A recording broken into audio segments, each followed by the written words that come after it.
I don't think that's clear. Standard behavior? No, I don't think that's standard behavior. I don't think it's clear. I think it's scary. You're going to die on this hill. The special forces should wear blackface. I lay in bed at night waiting for 20 armed men to come through my roof and whisk me away in a helicopter. There's Mr. Darcy and there's Mr. Bingley, right? And they're just like going around the country. Newscum. And we're back. Welcome to Newscum. Somehow Newscum has returned. And we're feeling pretty good here down at the Newscum compound. Because the heating's broken. The heating's broken, but the stock market's up. Yeah, I love the stock market being up. Yeah, the country's making loads of money. Everybody, you can see it on the streets. You've seen it, haven't you, Matt? Yeah, I can see the bound in people's steps. The thing is, you live in Bath, so you probably don't understand how terrible things really are. This is a very, very serious day in international affairs when the biggest armed country in the world, the USA, decides international law doesn't matter. OK, and I've let you make that point, and it's a very important one, and there are many people at home and many people in Westminster who will agree with that. All I'm asking you is, do you think he's a thug?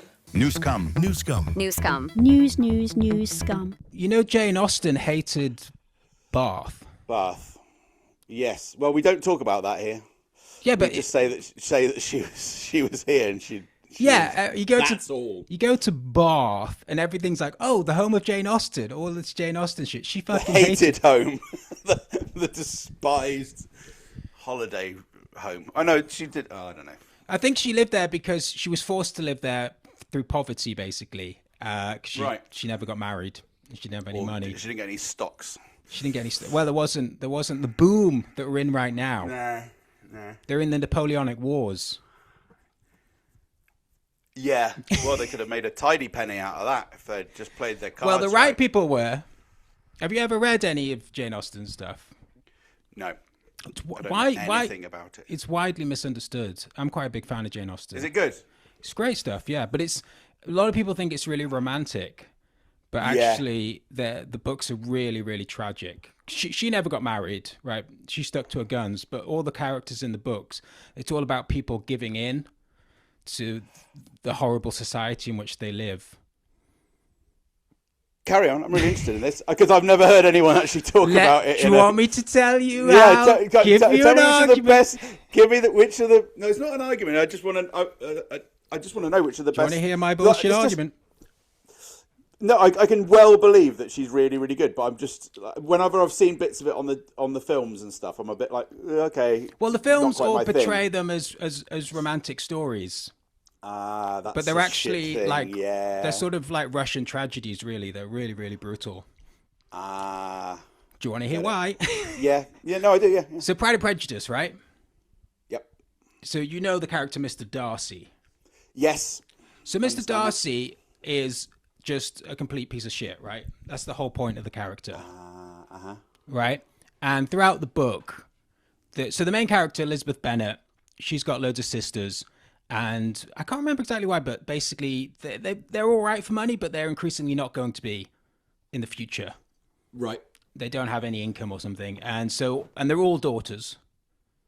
So they all need to get married off to some rich people, basically, so that they can continue living their middle class to upper middle class lives, right? Elizabeth Bennet, the main character, she doesn't want to do that. She's very cynical at the beginning, but sort of cynical, but also kind of fun-loving. Like, she gets poking fun at the society in which she lives. You know, she thinks maybe she'll marry for love, maybe she won't, right? But by the end of the book, she marries Mr. Darcy, this horrible guy, for money, basically. And it's so sad and dark that she even sort of convinces herself that she loves him. So if you think about it, so there's this guy, there's Mr. Darcy and there's Mr. Bingley, right? And they're sort of two really rich friends, right? This is during the Napoleonic Wars. So all of the young men, like all the brothers and fathers of the lower classes have been sent off to war. So the aristocracy are just like going around the country fucking everyone, right? Because there's no one to stop them. That's what happens during war, by the way. Fucking the lower strata. Yeah, because all the men are away. Because they're all apart away from as the soldiers. aristocracies, they're the only ones that stay. That's So the aristocracy fuck the other aristocracy and the poorer people. yeah, they fuck everyone basically. Right, okay. Yeah. But particularly the poorer people because they don't matter, and particularly at that time during Regency, if you're a woman and you get fucked, then you're basically a whore and you can't get married and your life is ruined. If you're a man, it's just a bit of silly, young person. Good. This is a good description. Carry on. I'm getting it more about the Yeah, whole yeah. era. Yeah. Yeah, that's Regency. But also, it's still today. And that's why, obviously, you see all these people online saying, we should go and fight Russia. We should go and defend England. And you can just see the aristocracy licking their lips. Like, yes, go to Russia. Go die in the fucking trenches of Ukraine so we can fuck your sister. That's basically what... That's yeah. You sure that's not? Is you sure you're not stretching? No, I'm sure that Pride and Prejudice. I'm sure Chomsky said something about it. Yeah. Yeah. The fucking I'd of the love Chomsky to meet. Yeah. Engels, the fucking of the lower classes. Well, yeah. Yeah, the whoring out of the classes, and then so Bingley and Darcy they come to this town. Basically, they want to get married to some poor bitches who can't say anything to them. So once they're married to them, they can still keep on in their sort of womanizing ways because their wives don't have any money and so dependent on them. Oh, so Right. so Mr. Darcy actually systematically wants to treat Jane Austen's character like a piece of shit. Yeah, well, but he does want to get married as well. He kind of wants to get married to her. I You don't know, really understand. he wants to get married because you have to get married, and it's good for like when he's in London for like public events and stuff. But And it's good to get married to a lower class person. Yeah, because she doesn't have any money. She doesn't have any, so she'll be sort of tied to him. She can't complain about his ways, right? If he married someone of equal status to him, then she might kick up a fuss about the fact that he's going. So around. he's really quite unpleasant. Yeah. And so and there's no love really between. No, she hates him Bennett throughout the book. She hates him, and there's the closest thing to a good character in the book is a guy called Mr. Wickham who grew up with Darcy. And early on in the book, Wickham tells Elizabeth Bennet, the main character, about how when they grew up together, he was sort of like an orphan, but Darcy's dad, who was a nice guy, kind of took him on as like a second son and treated him like just as well as he did his own son. And when he died, they were supposed to inherit 50-50, but Darcy screwed him out of it. Oh. So he's then ended up having to be a soldier, so he's off fighting in the wars like a fucking douche, while Darcy's going around all the fancy manor houses fucking everyone. Anyway, he's briefly away from the war just in time to tell Elizabeth Bennet all about this. She's shocked about it. Then later, so throughout the book, basically Elizabeth Bennet hears shit about Darcy from everybody.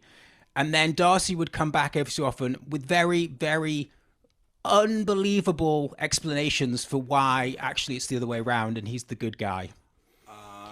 And she doesn't believe him until right at the end. Then she suddenly does believe him, and then they're suddenly magically in love and live happily ever after. And you're supposed to think, oh, that's a nice story. It's clearly a horrible, horrible story. So there's another bit, right, where Elizabeth Bennet's sister goes away to Brighton, I think. And what we're told is that she runs away with this Mr. Wickham character. Again, Mr. Wickham getting blamed for everything. And then they basically, it's implied that they fuck and then they get married. They're sort of it's going to be a scandal for the family unless they get married, so they sort of force them to get married. And then later it's revealed that Darcy was at the wedding. What? I don't understand. Why does that matter? What's the sort of Welcome to Newscum, everybody. We're talking about the pressing issues of the day. Yeah, so Venezuela, this is right? 2026. Yeah, carry on. So then, well, the top level of implication is that Darcy went to help out the family, right, to make sure there wasn't a scandal, and paid off Wickham to marry her because Wickham doesn't have any money. So he's going to pay Wickham some kind of allowance. Said, please marry her so that the family isn't scandalized by you having sex out of wedlock, right? But the deeper implication is Darcy fucked her. Darcy fucked her, and then didn't realize that she was related to Elizabeth Bennet, and then realizing that that finally his ways would catch up with him if he married Elizabeth. He was like, Wickham, you pretend you fucked her and you marry her, and I'll give you some money. And Wickham being really such a nice Byzantium. guy, he's such a nice guy that he knew that this woman's life would be ruined if he didn't marry her, so he does. And that's the story of Pride and Prejudice. And they're all like that. Brilliant. So what are the other ones? Are they as sort of as I guess they are as good. They're all the same story. There's a main character. There's a main character, and they're full of life and wit and humor and cynicism at the beginning of the book. And by the end of the book, they've convinced themselves to fall in love with the richest person in the village in order to secure their future. So basically, throughout Pride and Prejudice, all of her sisters and friends are getting married off to people to secure their futures. And she suddenly comes to the realization that she's going to have to do the same. And so she convinces herself that Mr. Darcy's a nice guy. It's very, very, very sad. That's great. Thank you very much for that explanation. That was brilliant. Really Venezuela. So the leader of Venezuela got captured, not abducted. He got captured. Yeah, as the BBC would say. Yeah, and his wife. Well, he got escorted out of his country. Escorted, yes. He was helped. He was helped to leave. He was helped. And to clear the way, the Americans very kindly got rid of about 75 or 100 bodyguards. Yeah, and the roof of the building. Murdered them. They blew a hole in the roof. Blew a hole. So it was easier. He didn't want to use the stairs. Yeah. No, that would have been horrible. A nice helicopter trip. A free one. A nice roof extraction. If you had an opportunity to have a helicopter trip, would you be like, oh, I've been kidnapped? Well, I think Maduro probably has had a few helicopter trips in his life. I don't think Venezuela's doing that badly, that they don't have any helicopters. I know for you and I. If only I could have a helicopter trip. For you and I, having Matt, such a bad time as president. It would be a treat. It would be a real treat. It would be a treat. I lay in bed at night waiting for 20 armed men to come through my roof and whisk me away in a helicopter. Yeah, like Mr. Darcy. Yeah, but it's not everyone's dream. I appreciate that. Yeah, well, I think a good roof extraction is classic World War Z. That's what happens on early. Yeah. He's like, we're going to need a roof extraction. It's the great American move, is a roof extraction. A lot of people actually have noticed that what happened in Venezuela is very reminiscent of the opening scene to Air Force One. Have you ever seen that film?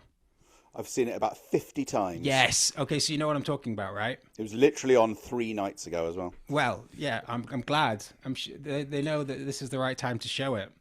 But do you remember the opening scene where they go in? I don't know where they are, Georgia. No, I can't remember it. It's they go to some shithole like Georgia, and they're like, there's the special forces guys, and they kidnap someone from his bed, some evil dictator person. Radek. Oh, right. Okay, yeah. No, wait, see, he's not Gary Oldman. No. Gary Oldman's trying to free him. He's the beardy guy. Yeah, Gary Oldman's trying to rescue him. So they kidnap, they get Radek, and then they put him in prison. And then the idea throughout the film is that if Gary Oldman is evil enough, then he will blackmail the lovely American establishment into releasing Radek. Yeah, and as soon as Radek gets out, he will immediately become president of Russia. Yeah, but no one cares. We're only talking about the roof extraction, remember? Yeah. We're not going to go on about the intricacies of some plot of something that's completely unrelated to the news, Matt. That would be ridiculous. Yeah, exactly. Let's stay focused. I can't believe I went off brand. I know. Stay on Venezuela. Roof extractions. But do you remember controversy about that film? I'd like to hear your views on it. The special forces people at the beginning, they're all in blackface. Yes. Well, oh God, my fucking phone's going ding, ding, ding. And I can't turn it off because I can't use the mouse while I'm using Zoom. Oh, well, it's connected to your computer? Yeah. Well, surely they use black to... it's not blackface, is it? It's camouflage. It's not blackface. It's camouflage. Is that your official line? Is that what you're going with? Is this one of your anti-Semitism metaphors again? No, it's to do with racism against black people. I think that it is used to conceal themselves in darkness. That's the idea. Oh, that's the excuse. Do you think that they Yes. used blackface when they took Maduro? No. Is that why not? If it's to camouflage themselves in darkness, as you put it, quote unquote, Matt Alford's line on blackface. You don't have to do this. You could just denounce it. I don't know why you've decided. I thought it's one of your anti-Semitism things again. I don't know why it's not anti-Semitism. I'm going to denounce. You're going to die on this hill. That the special forces should wear blackface. It's not blackface though, is it? It's camouflage. It's not called blackface. Blackface is It's not called blackface. It's just making their faces black. Why don't they for wear camouflage? a balaclava like a normal person? Like someone in like people in East London do. like everybody under 16 in East London on the tube wears. Always wearing a balaclava and carrying their little backpack. They're carrying their little man bag full of drugs. Bag. Yeah. That's what you should do when you're going in for a raid. If you want to be on the right side of racism. Man bag and balaclava. Yeah. So, yeah, roof extractions. Roof extractions and blackface go hand in hand. Yeah. When I'm doing my roof extraction every January, I like to do it with blackface. Well, I do wonder if that is the reason that they do these roof extractions. So just why else? to do it. Give me a better reason for kidnapping, abducting El Presidente than it's a good reason to dress up in blackface. Well, I can't think of a better... Well, there aren't a great deal of reasons that make sense for why they kidnapped Maduro. Because certainly the drug enforcement reasons seem pretty thin. There's very little drugs that go out of Venezuela, and certainly very little manufacture of it. Apparently Venezuela is called the bridge. Like it's meant to be like a sort of, it's one of the pathways to smuggling drugs into the United States. But It's a gateway drug. But the thing is that when the Americans take over places, generally drug production goes up. So I think maybe Venezuela weren't producing... Taliban. They weren't producing enough drugs. That's the problem. Yeah. Now that the Americans are going in, there'll be lots more money coming into Venezuela. Drug production will go up. It's going to be a boon for the drugs. It is. Whew. I wonder if they'll be able to get some cheap Stellas and tobacco and shit. Like, I wonder if that'll sort that out. Bring the prices down. Yeah, presumably. Poppers? Do you reckon they can get us some... Write to the president. Say, can you get us some poppers? Poppers? Oh, fuck. I didn't know that was what you were into. Go away. Why is everyone ringing? Who's this? Who is it? Someone from Birmingham. Hello? Oh, it's a cold call. Let me just turn this off. I'm surprised that you've got your phone connected to your computer. That seems a bit too high tech for you. My phone's not connected to the computer. My WhatsApp is connected to the computer. Oh, okay. Yeah. Okay. I don't know how to do anything else other than that. Where were we at? What? We're talking about Maduro. He's been captured, and his wife. I don't know how. His wife's been captured, also arrested as a narco. A narco wife. A narco wife, yeah. Well, according to the trigonometry people, they said that the wife of President Maduro is widely despised and is someone who is known to be quite sadistic. Well, that's a good reason to arrest her. Hated more. That's great reason to arrest her. Fantastic. It's a great reason to abduct her from a country and then put her in prison. So where is she? They haven't shown photographs of her. They've only shown photographs of him. Don't know. They ended up in New York, is it? Is that where they? Yeah, but he went to court. Did she go to court? Didn't see her, but maybe. It's kind of insane, though. I mean, on top of, because obviously abducting Maduro was insane, but to abduct his wife, There's just and it's so insane that nobody even talks about it. They haven't even mentioned the fact why they might have abducted his wife. I'm sure there'll be lots that will come out about the wife thing, because that'll be catnip for the media as soon as there's any hint of anything. It'll be like Imelda Marcos all over again. Yeah, but the idea is that he's arrested because of whatever the fuck he's doing, narco trafficking or whatever. I mean, she's just... I think those charges aren't going to be terribly convincing, are they? They're going to find a blimp of fucking... That's my point. What is the wife then? If it's not even convincing on him. She's probably got Rizzlers or something. I mean, might as well abduct his mother or something. You know what I mean? It's like, just take the whole family out. Yeah. Ooh, don't say take the whole family I think out. they're so funny. Oh, do you mean take them out for lunch? Take them out of the roof and bring them to New York. I mean, I thought that the Americans were trying to get rid of violent gun-toting drug peddlers, not bring them into the country. Am I right, Matt? Hey, that's a good joke.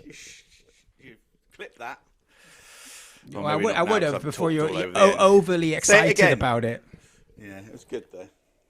But they're trying to get rid of fucking gun-toting drug dealers from coming into the country, not bring them into the country. Good one, Matt. So BBC they've been pushing Starmer to say that it's against international law, but while at the same time, all of their articles have used the word capture. Oh, have they? Yeah. So they're sort of towing the line at the same time. I find that's always quite interesting with particularly the BBC. They fudge to fuck, don't they? Basically, the BBC. That's a nice phrase. Yeah. Yeah.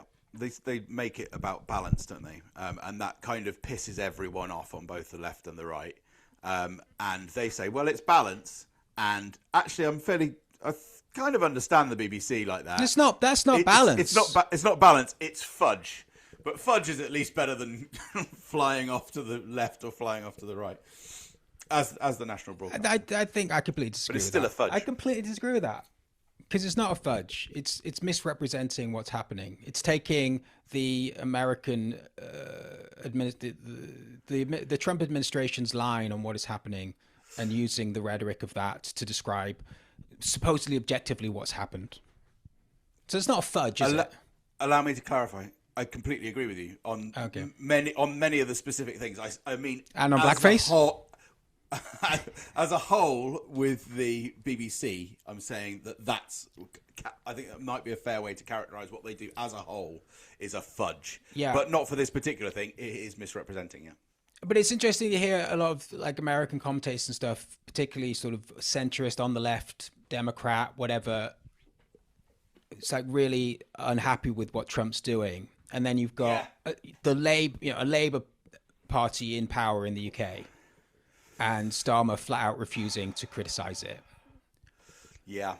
So I always think, well, yeah, okay, so Trump's done this thing, but then if you look at parties of any political persuasion around the world, nobody's actually standing up against it anyway. So I don't think I don't think you can sort of pin it on Trump. Like, obviously, Trump knew he would get away with it, and you have to look at the sort of in a sense, that's Trump's politics. You would hope that people who are against Trump's politics would stand up against it, but they don't. So we're basically all implicated in it. At least, also the other thing, right, is that and the BBC are guilty of this as well, but particularly the American media, they're pushing this idea that it's to do with drugs. Donald Trump isn't. He's actually been quite honest that it's about oil. Yeah. So in many ways, you have to give it to Trump for being the one that's being honest about it. And weirdly enough, it's the media that are supposedly against Trump who are actually desperately trying to cover his back in this weird. It's so kind of convoluted the way that the stories are playing out. There's perhaps a philosophical question there, which is ideology more important than politics? So in this case, it seems that ideology is more important. Like those newspapers, the media as a whole, the intellectual class, whatever, they believe in this basically screwing over Venezuela. And so they're going to, and even though they hate Donald Trump and they hate the Republican Party, the the media in general, they're still going to look for reasons to justify it because the ideology, the underlying thing, is more important actually than party politics. The national security state, the deep state, is more important to them than there's party another politics over things like this. Yeah, there's another level of complexity to it as well, right? Is that Trump, having taken out Maduro, has left Maduro's government in charge and is actually propping that government up now, right? And that government that he's left in charge are clamping down on the protesters who are cheering about Trump's roof extraction of Maduro. So the people in Venezuela who are supporting Trump's actions are getting clamped down by the government that Trump is supporting within Venezuela. Yeah. So it's a complete and obviously the people outside who hate Trump, who are trying to, throw cover for this whole operation by saying it's drugs, are the ones that are pushing the opposition leader who Trump hates. Yeah. The Nobel Peace Prize winning. Why did she win the Nobel Peace Prize? That's a load of shit now. Can we just accept that all of this, the UN, Nobel, all of this shit is just doesn't matter. It's all a load of bollocks. I think so. Yeah. I mean, there's lots of stuff that's coming out. Well, it came out before the latest drop of Epstein stuff, but about Epstein's involvement with the people who run, like the head of Nobel, like the people that choose the winners and stuff. Oh, I missed that. Yeah, and his sort of connection. That's the Bill Gates connection, right? So there was, I can't remember the name. It was one of these fucking EU trash people who he was Norwegian or whatever, and he was head of something or other in the EU, some kind of shitty position that no one knew about. And then he was also like the main person in the Nobel group that decides who wins, right? And he had a meeting with Bill Gates. This is like, I don't know, 2017 or something, and maybe 16. And then in like Switzerland, as they do, they're just running around Europe all the time. And Epstein's there at this meeting. So it's Gates, this guy, and Epstein. Epstein knows Gates quite well. He's corresponded with him. He's good friends with this guy. I can't remember his name, right? Jamin or something. They go way back. And then when it came out about this meeting, both Bill Gates and the other guy said they didn't know why Epstein was there. Well, first the other guy said he didn't recall Epstein being there, and then when it was shown that he was obviously there, he said, "Oh yes, he was there, but I don't know why he was there." And it's like, clearly Epstein organized the meeting. And they're both like, he's the friend. You're like the friend of a friend. It's like going to someone's birthday party and they don't know why that guy is there when it's his birthday. It's like, this is the guy who links you two together, but they were both denying it. But yeah, Bill Gates desperately wanted to win a Nobel Prize. And he was into that idea Epstein's help. Because Epstein's why does anyone give a shit about the Nobel Peace Prize? I don't know. I don't know if he wanted a Peace Prize as well. I don't know what fucking prize he would have got. I was to say that, yeah, Nobel Prize for Science. Is there probably one for that? Well, there's physics. Why chemistry? Prize when if you've got £1 billion, you're just like. Well, that's like Donald Trump, isn't it? You're done with prizes. It's Donald Trump. You want the best, the thing that you can't get. The Oscar, the prize, whatever it is. Sad, isn't it? It is kind of sad. Anyway, so the US are ruling Venezuela from America, remote. From America, and for years to come, they've said. It's very post-COVID. But basically they're saying we're going to just dictate what happens in that country. Yeah. We're going to dictate to the socialist government that we hate. Yeah. We're going to dictate what to do. That we're propping up. That we're propping up to the extent that we're going to repress the people that we actually support, the capitalist people who are on the streets. There's an example of where politics is more important than ideology. Is that the right way around? Well, I don't know. If your ideology is just to get loads of money from oil. Yeah, there's actually, that's where nihilism and raw power is actually more important than. But I do like the idea politics. That they're going to be running this country basically via Zoom. They're just going to be doing these sort of half-assed Zoom meetings rather than actually go into work. Is it Jared Kushner again and Steve Witkoff who are doing that? They're in the Russia negotiations. I'm trying to remember if they were the ones who were sort of appointed to look after. I have no idea. After Venezuela, sounds like they've got enough on their plate. Yeah, you'd have thought so. Maybe it's quite good though with Zoom, because then you can just be like, "Oh, sorry, I can't hear you. Yeah, we've run out of time. Unfortunately. I'm really sorry. Actually, we the do. 40 minutes is the 40 We are. minutes We is have really got less than a screwed up. minute. I'm really sorry. And we're back. Newscum is brought to you in 40-minute blasts, 40-minute ejaculations of free Zoom calls. That would be tiring. Newscum is brought to you by Chocolate Bubble Bath, a full bottle of herbal essences filled with chocolate. Base 44. Imagine a website. It's called Base 44. It's called Base 44. Do you get those adverts? No, I haven't seen that. It's so Sounds funny, really fucking annoying. That's the only advert I get. It's so amazing that is such a big part of my life. And you, Base 44, yeah. And very much in my world, completely living a completely Base 44 freeless life. I like but I get the similar things like unleash the power of AI. Yeah. And all that kind of shit. Are you using AI like it's Google? Yes, and that's completely normal. Fuck off. Are you over 50 and you don't understand how to use AI? Oh, you fucking loser! Yeah, I know exactly. Yeah, I love that. You over 50? Into it. You're over 50. You don't know how to use AI. To make £1 million with me. Yeah, exactly. You over 50? You don't know how to use AI. Scared you're going to be taken advantage of? Yeah. Why don't? Yeah. Why don't you sign up to our course? Exactly. It's only £20. Yeah, exactly. A month. Yeah. And there's no unsubscribe. You can't find the unsubscribe bit. It doesn't exist. While you're at it, would you like to have a girlfriend? Yeah, it's only £20. Fuck you. Oh man, yeah. Every advert is a fucking waste of. It's all shills, isn't it? Anyone who's advertising anything is a fucking piece of shit. Well, do you get the AI girlfriend ads? Apart from Weetabix. No, but I've seen them on YouTube. They're new. That's what I mean. Where else would you get them? No, sorry. I mean, like, I'm not getting them automatically when I click on things. I just mean I see them on the feed. That's videos. Well, I guess you do get adverts there. Still adverts. It's still algorithms. Oh, you mean on shorts? Yeah. Sorry. Yeah, on Reels, whatever it's called. Yeah. I guess you get slightly different adverts. I haven't actually clicked on that yet. I'm still waiting until I'm 50. Yeah. I haven't seen. Like, yay! I haven't seen the right girl for me yet, but I know she's out there. Yeah.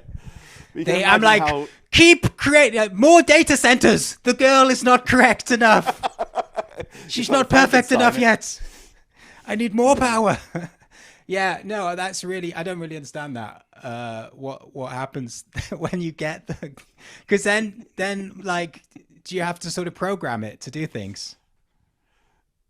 Like I'm really into. I've got a little bit of a kink for roof extractions. I know it's. Let me explain. And then she's going, and blackface. Yeah, she's like totally on it. Roof extractions, blackface. Let's go. What are we talking about? Maduro. Jesus Christ. Yeah.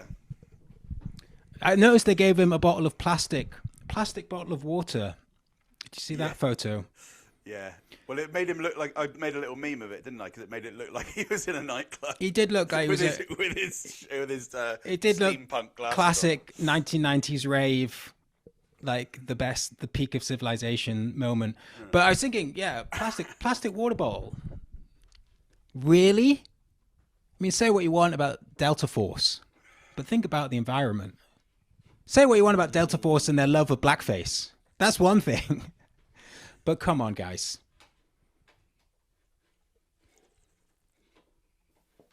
I hope they didn't just chuck it out of the helicopter into the Atlantic Ocean. Well, I think he had to piss in it. Poor old Maduro, eh? Yeah, what's he done to anyone? Poor guy. Come on. Really, we'll find out at the court case that will probably lead Yeah. to very fucking little. He's got a blimp on his fucking.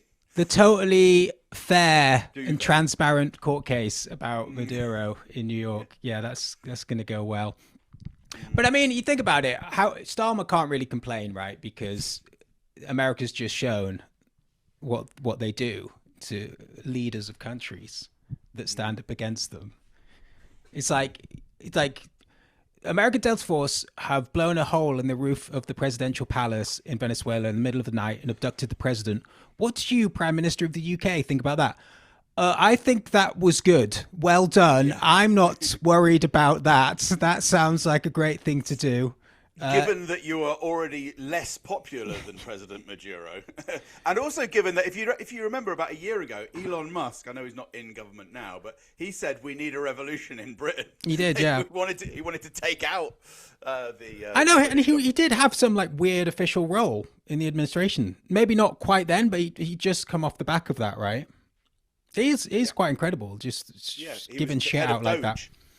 You know that I always think that claw from Toy Story, just coming down. I imagine that just coming down on Starmer's head all the time. It's like, do you condemn what Donald Trump has done? No, it was fine. And then the claw just sort of moves away again. It was great. Totally support Trump in everything that he does. We're not worried. Did you see then that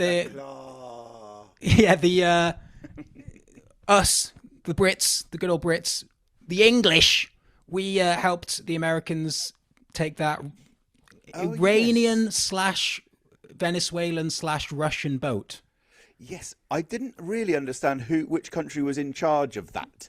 Well, nobody's that no sure. one seems to be panicking too much about it. Well, it's okay because all of the options are bad, so it doesn't matter. It's a win-win. There was a good thing. So this is what the BBC News had to say about it. They said, on Wednesday morning, after around a week of planning, the UK supported an American operation to seize the Russian-flagged ship. So it's Russian-flagged. Russian-flagged, yeah. Had a picture of the Russian flag on it. But it's not Russian, apparently.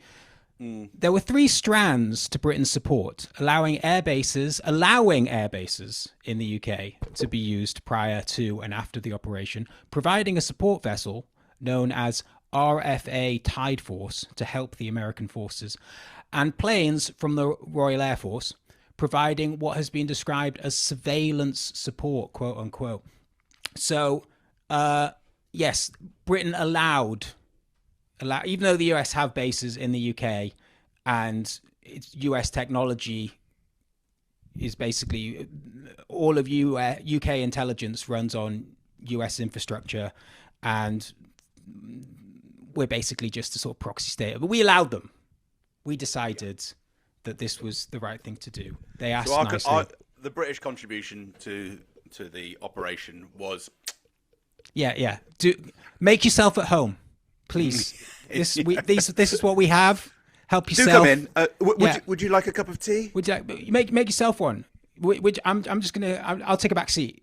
This toast, is the kitchen. Toast, yeah. Toast. I'm going to make some toast. There's loads of stuff in the fridge. Loads of leftovers from Christmas. I'm actually going out of town, to be honest. You just live here from now on. And then it goes, so RFA Tide Force has the capability of refueling other ships, has a helipad and a medical unit. It's good to know, isn't it? Which one is this the British one or the Venezuelan No, this is the British one that helped out in the... Defense Secretary John Healey points out that the Marinera, that's what it's called, Marinera. And Venezuelan. I know. Or Russian. Does it sound Russian? Or Iranian. Ships like it. So it says that the Marinara source, whatever it's called, and ships like it are helping to finance Russia's war in Ukraine. That's why they have the Russian flag on there. It's like the way that you do on Twitter. they've got like a little Black Lives Matter flag, a little Russian flag to show you what that ship, the political makeup of the ship and what they support. And then it says, Healey told MPs and UK involvement was in compliance with international law, as it was in breach of sanctions imposed on Iran. I was interested in that. So apparently the UN has put sanctions back on to Venezuela, to Iran. Apparently, I don't know. It's hard to keep up. Hasn't that all? They always been there. I didn't notice any difference. No, I think they took them off in 2016. Something to. The sanctions have been well back on for years. But not that long, right? I don't know. So. Maybe I think I read something like 2024 But I think they keep changing. It depends on which sanctions, because this is a specific sanction about energy trade, right? If you remember, so I don't know it perfectly, but No, 2015 Iran nuclear agreement with Obama. You're right. That was good Again, times. bit of a fudge, but fucking good idea, basically. And then Trump, as soon as he got in his first term, just jettisoned that whole deal and whacked sanctions back on Iran. There were still sanctions already on them, but it looked like it was easing up. And then it was Did Biden not take them back off again? It's such an off and on with the No, I don't think so. I don't think. But what? No, but this is you're confusing this because that's American sanctions, which are not UN sanctions. Sorry, yeah. So that's the thing. The Americans have their own sanctions, but then there's the UN, and the UK is saying it's within international law because it's the UN sanctions, not the UN. Yeah, we support the UN. Even though the ship is got a Russian flag on it, but that's because it's pretending it's actually a Iranian ship. And the reason that they're attacking Iranian ship. That's what Iran should call themselves. It's all right, get on with this. Uranians. Uranian. And then so the reason they're attacking Iran is, of course, because, Matt, of Venezuela. Anti-Semitism. Oh. Yeah, well, the reason that they're attacking Venezuela is because of anti-Semitism. Because, as you know, Israel wants to get Maduro out. In fact, there's quite close alignment between Israel and what you call Machacho. Yes. The opposition leader. Yes. Anyway, what did he... Healy told MPs the UK's involvement was in compliance with international law, as it was a breach of sanctions imposed on Iran. He said the vessel, sanctioned by the US since 2024, had moved 7.3 million barrels of oil on behalf of Iran. Whatever that means. Iran's evasion of sanctions financed terror across the world, he said, naming the Triple H's, of course, Hamas, Hezbollah, and the Houthis. He said it was telling that the ship, while attempting to evade capture, had adopted the Russian flag. The UK remains committed to deterring, disrupting, and degrading the Russian shadow fleet. It's all very murky, isn't it, that? I mean, what is all that? It's quite a complicated story. There's also a fourth H, which is H from steps. Yeah, well, he got a lot of slack, actually, didn't he? Got slack? Slack, the right word? Flack, yeah. He got a lot of slack in his trousers. He's wearing them too low. Yeah, they H from steps. Yeah, I think he came out against some of the weaponization of anti-Semitism. Amazingly, excellent. Well done. It was great. That was great. It was like, did he really? Yeah, I'm not joking. He did. He said he had quite, like on the show. No. Oh, maybe it wasn't that. Maybe it was something else. But anyway, he had like a really hard line politically on Twitter, just out of nowhere, which was, whatever his hard line was. I'm all for just random 90s pop stars having hard lines. They had enough hard lines back in the 90s. Daniel. Yeah, so that's all a bit screwed up. And Iran, there is loads of these protests in Iran which look a lot more consequential than in previous years as well, which is all tied in with this global instability stuff. Well, yeah, so they're going to... The Iranian regime may actually fall, who knows? Do you feel a roof extraction coming on? Fucking hell. Well, I mean, it was only a couple of weeks ago that they were talking about bombing Iran again, the Americans and the Israelis, and now they're a bit like, do we need to? Like, we're just going to let the people just get rid of the government. So everything's in such flux. I mean, I know we've been saying this for years, really, but the pace of political change globally is just... The thing is, though, if they get rid of the regime in Iran, what are they going to bring in? Like some sort old guy Pahlavi, the family of the old Shah. That's really who. But that's what the protests are behind.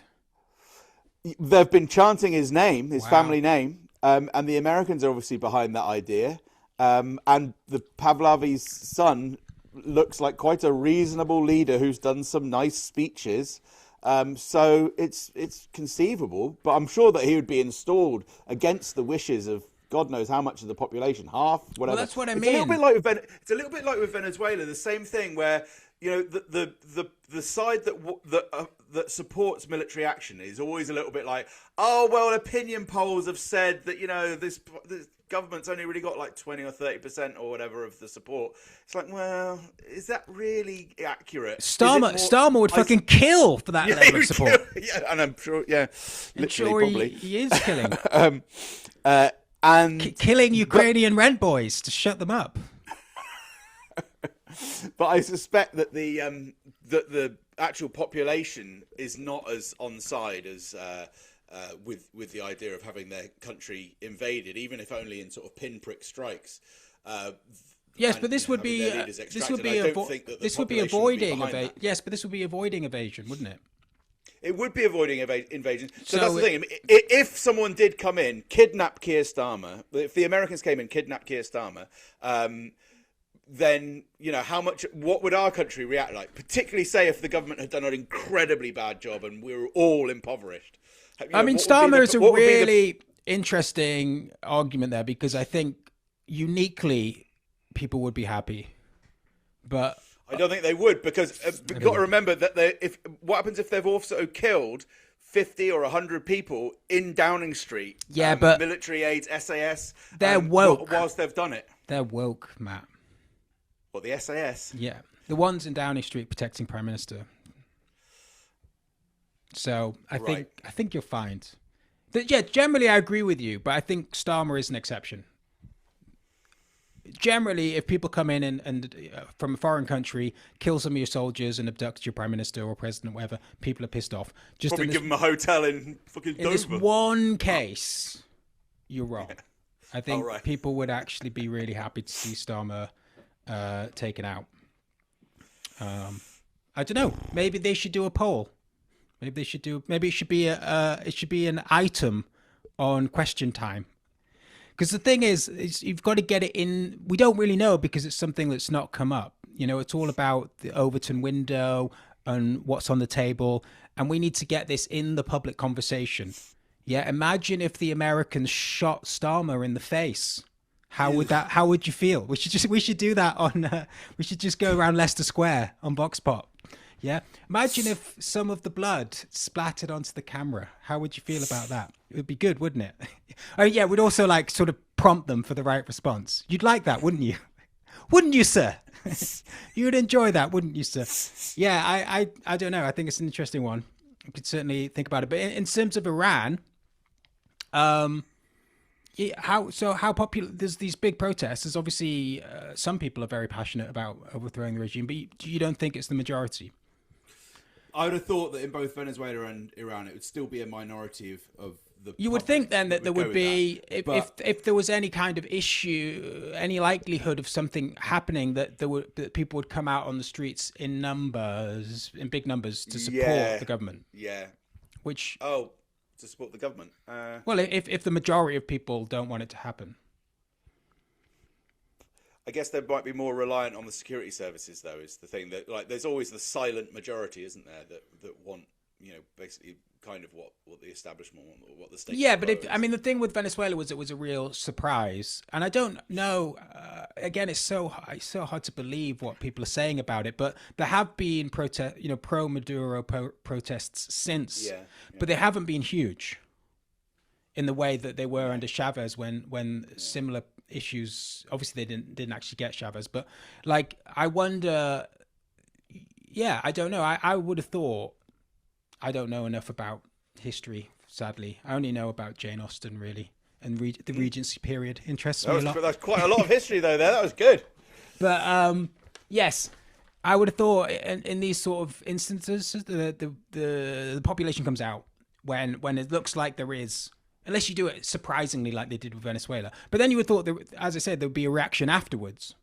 Either if it looks like there's a popular leader or a leader that has, even as you said with Starmer or whatever, when people don't want their own system to be overthrown, even if they don't like the leader. I mean, the difference with Iran is that you're missing something. There's a lockdown in Venezuela. There's a government lockdown. No one's allowed out on the street. I see. They are allowed to go and do things like. So that's what I mean. That wasn't in the reporting. They can't really do that. That wasn't in the reporting that I saw. You see, and that's why I was suspicious, and because it's just so annoying. You see this stuff, and it says, "Oh, there were these protests, but they weren't very big. And I thought, okay, that's interesting, but is there more to it? And clearly there was. It's like COVID-style rules, I think. It's fucking annoying, right? Just the BBC is just so full of shit.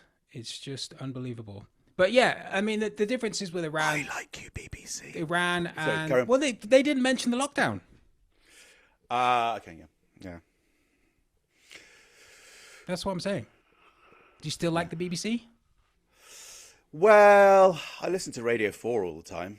Yeah, I listen to Radio 4. Gets me through the day. So what? Who cares? I can't say that I don't like it. I'm not always thinking, I'm loving this show, but I don't like the BBC. Well, I mean, it's relative, isn't it? Yeah. I mean, what other radio? What are you going to listen to? Fucking, 5 Live or what other stations are there? Virgin, XFM. I mean, come on. You're going to listen to 5 Live is BBC. Yeah, I was just thinking that. You can't even get away from it.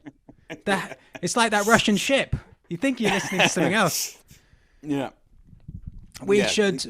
I think we've covered Maduro extensively. We've done there. it. We've done it. What else? Yeah. What else are we doing today? We should do comments. Okay. Because they've been piling up. Woo. Yes. Woo. And I said woo. Yeah. Okay. Why? Because I was excited about the comments. It didn't sound like it to me. It sounded a bit sarcastic. I was being slightly sarcastic. But... What do you mean slight? So, what does that mean? Are you excited? A generally ironic tone. It's like, I'm not going to be that excited. It's like, would you like a cup of tea? Yeah, that would be the most amazing thing ever. So you're chatting. I'm Generation X, man. So yeah. So if you say, yeah, that would be the most amazing thing ever, do you want a cup of tea or not? Yes, but like you might be slightly exaggerating just to be a bit fun. Right. So that woo was to say that you are genuinely excited about comments, but not excited enough to actually do a woo. So I'm doing ironic. Exactly. Thank you. I don't think that's clear. Standard behavior? No, I don't think that's clear. I don't think standard behavior. I don't think it's clear. I think it's confusing for people. I think it's scary. Oh, let's just be flipping comments. Andrew Gold wouldn't do that, would he? He'd be very clear. No, he'd be very clear in his sincere and calm, rational debate.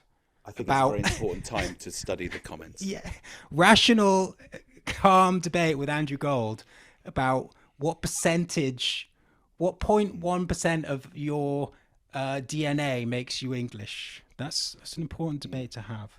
It could be anything between 4% and 27%. Well, it's someone's opinion, isn't it? This is what he doesn't get. He's like, so I don't know if anybody who watches this channel watched Andrew Gold's interview Heretics with Stephen Law on his channel Heretics. Great interview.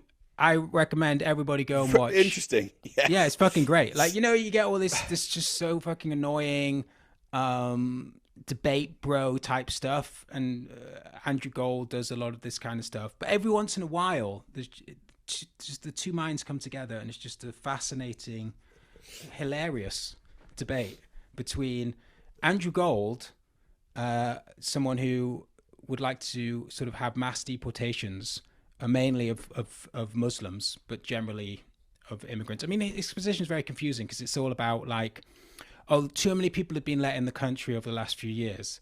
And you look at the statistics, and it's like people from Hong Kong and Ukraine. And he's like, let's get rid of the Muslims. Okay, right, fine. And then Stephen Laws, who is an ethno-nationalist, and his idea is that we need to get rid of everybody who isn't English, which is, and the definition of English is his opinion of what English is. So they were like, so what's English? And it's like, well, you've got to be from England. You've got to have, your grandparents have got to be from England. And there's like, so are you English? It's like, yeah. So if you checked your DNA, yeah, 98%. What's the other 2%? Irish. So are you English? Yes, I'm English. Okay, so what's the percentage? Well, it's not about percentages, but Harry Kane, he's Irish. And he said to Andrew Gold, who's Jewish, he says, he's like, well, you're not English, even though your parents and grandparents and great-grandparents were born here, are English, by any sort of normal understanding of what it might mean. He's not English because Jews are never English. because Jews are not European.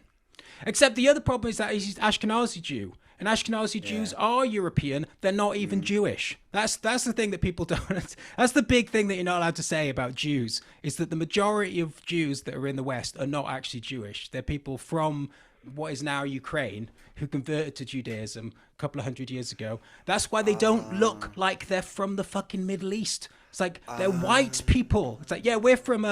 thousands of years ago, we lived in... fucking the Middle East. Igloos. Yeah, in the Middle East, yeah. That's why we've got white skin and blue eyes, because we lived in fucking the Middle East. Are you fucking out of your mind? Yeah, that's why Jews don't look at... That's why Ashkenazi Jews don't look anything like So Ashkenazi Jews are literally just people who were whatever, but then they converted to a religion. So there's not even a kind of a genetic thing going back. There's no connection. I mean, there's no connection with anybody, really. I mean, people convert to Judaism. This is the thing. It's like Judaism. It's like a venereal disease, right? You get it. You can get it. You can contract it, but you can't get rid of it, right? So once you convert, then your children are Jewish and their children are Jewish, and it doesn't matter what they think or do. You know, like Andrew Gold or whatever, they have to be Jewish forever because a couple of hundred years ago, their great-great-grandfather said, "Well, I'm going to be Jewish now." But there's no fucking bloodline. It's all made up bullshit, basically. Anyway, comments. It's like the Da Vinci Code, but with a real letdown ending. It's just, and at the end there was no bloodline at all, because it's all that kind of thing is just made up. Yeah, that weird priest guy. He just comes in and actually, mate, I've been chasing you all this time just to tell you it's all a load of bollocks, mate. It's just shit. Just wasting your time, mate. Glad I got that off my chest. Yeah, just wasting your time, mate. Religion, rubbish. Jesus, just a nice bloke. Well, I'm not against religion per se. It's just that Judaism's got this weird race element to it that people insist on, which is very, very annoying, particularly if you're going to get kicked out of the country. Yeah, so basically, Andrew extracted by helicopter, I think you mean. If the roof extraction's involved, then maybe I could be talked around. Roof extraction all the way to where was the one? Rwanda. Woo! Yeah, that's a long helicopter ride. Are these immigration officers in blackface by any chance? Because I might sweeten the deal. In which case, as an Ashkenazi Jew, I've been a bit naughty with my papers, officer. Let's get on with comments. This is something I'd quite like to share with the audience. So your jumper is at such an angle that it looks like you've got an armband with a swastika just there. Which one? Your left arm looks. Just drop it slightly so that we don't get. So it doesn't look too. This bit. Yeah. Oh yeah, that's pretty good, isn't it? It's black as well. Yeah. Actually, this is quite kind of Nazi colouring. You're going to get that helicopter ride that you've been dreaming of. No, they love the Nazis in this country. All over it. So we've only got 10 minutes left of this one as well. God. Let's get through the comments quickly, because we can't do longer than whatever. I don't know if we're going to get through the comments at this rate. We can try. I feel microphone working. I think there's a thing on the thing. I bloody hope so, because we've been doing this whole thing, in which case it would be shit if your microphone's not connected. It would be annoying, wouldn't it? Let's just check. The thing about... I feel like we rush the comments, and then that's bad. That's my general feeling about things. Matt? Yeah? I think it's fine. Rush the comments. People like rush comments. Yeah, now you mentioned it. It does sound like maybe you're not using your microphone. It's pretty bad. I'm not going to be happy if I listen back. How is that better? Well, it's... no, that's it. That's what it should be. That's definitely working. Well, if that's what it should be, that sounds the same. So that's good. That's good. We haven't fucked it up. That's good. Yes. So this is technologically. This is something that you get on YouTube now. Oh yeah. Have you got this? Yeah, mine makes no. No, it's great. So AI trying to help you come up with video ideas. I thought maybe the audience might want to see this, and they could maybe decide on a collaborative effort between ourselves, AI, and the audience on what videos we should do, what topics we should do in the future. I mean, this is the first basic thing about AI is it doesn't understand that we do a podcast. Even though that's the only thing I've been doing on this channel for the last year, it's still like, hey, do you want to make some video essays?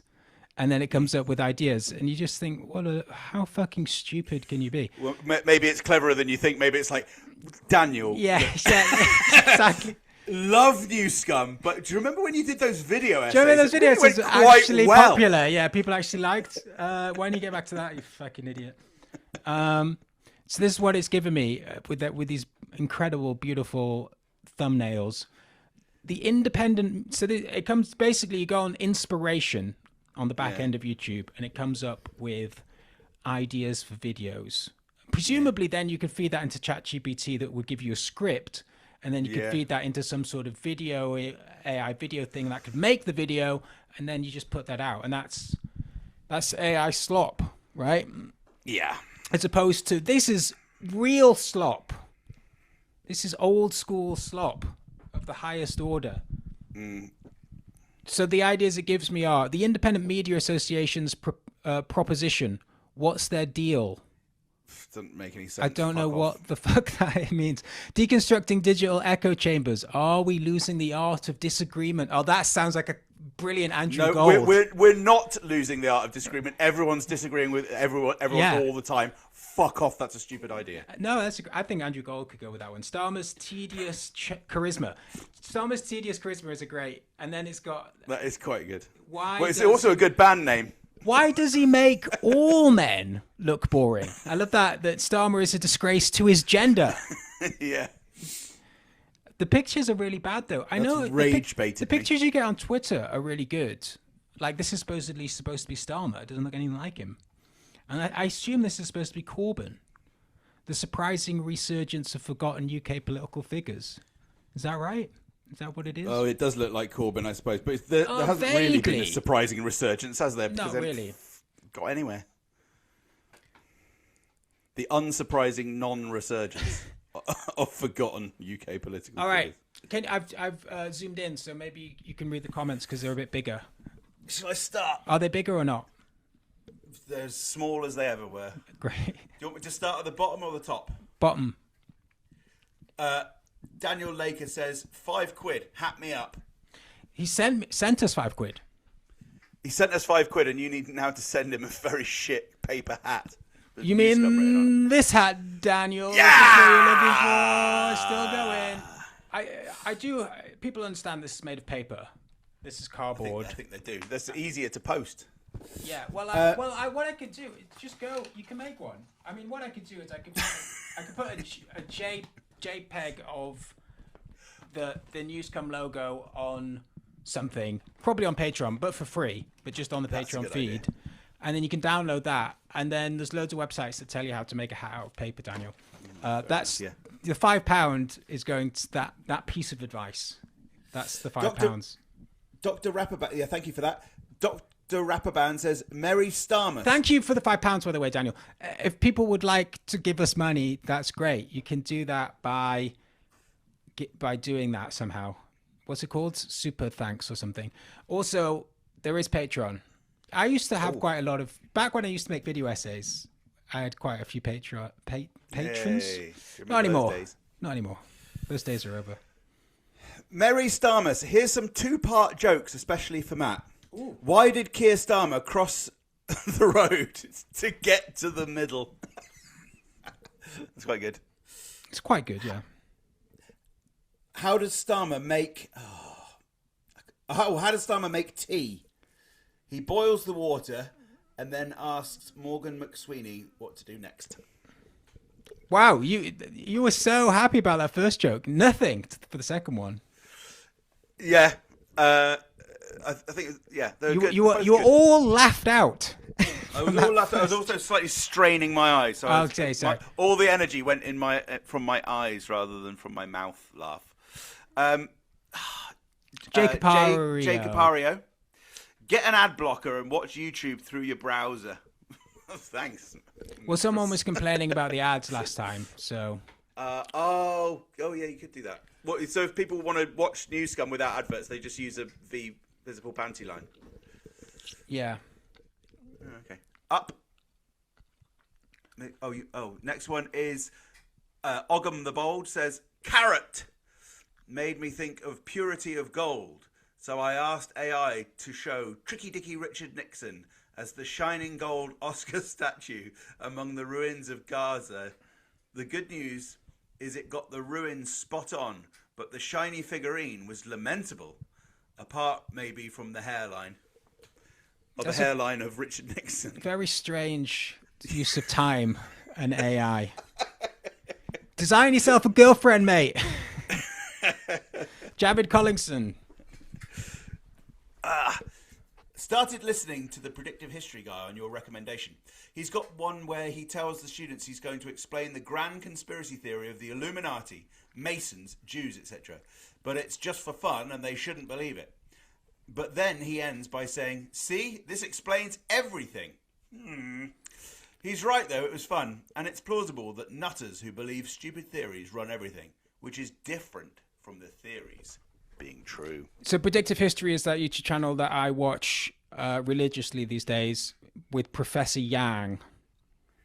And he finished off his latest series. He's already started a new one, but he finished off his latest series just before Christmas. The last episode of that series is so good. It's crazy. And what blows my mind about it is that, well, a lot of things. But one thing I found very funny about it, I suppose, is that he does it. It's some kind of class that he teaches every week to basically high schoolers / maybe first year or university. They seem very young, 18, 20-year-olds.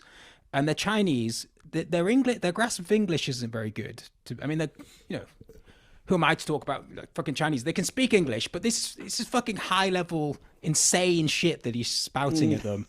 Yeah. And I do wonder what they get from it. And I also wonder, how the fuck does the university even know the kind of shit that he's talking about in these? He's talking about massive Zionist conspiracies that control the world, and I'm like, it's great, and I'd love to be in his class, but it's also hilarious when they ask questions and they can barely.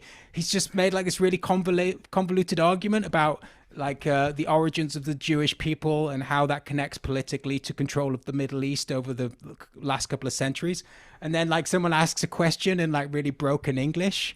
And I'm like, you've got the wrong audience, mate. You need to, well, I don't know. I guess that's what YouTube is. Sounds absolutely odd. And I'm going to watch that now. Links below, but also like and subscribe. Basically, Professor Yang is a mixture between Simon Sharma and Alex Jones. And I would be on the surface, I hate both of those people and it would sound shit, but it's fucking amazing. It's absolutely the greatest thing. And yeah, it's just so interesting. Whether you believe a lot of the shit that he's saying or not, it's a wild ride. And I think, check it out.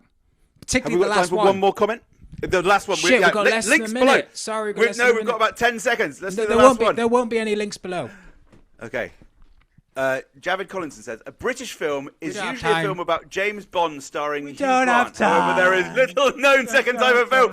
British film by Mike Lee.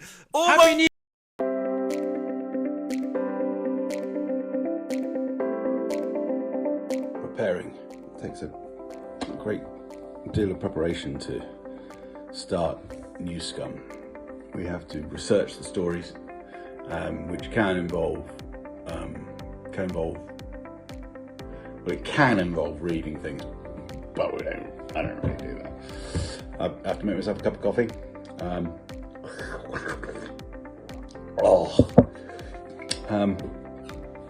And I have to do the minutes, of course, which I've not yet done, ever. Never done them. I have to make sure that the books are stacked up neatly under my extremely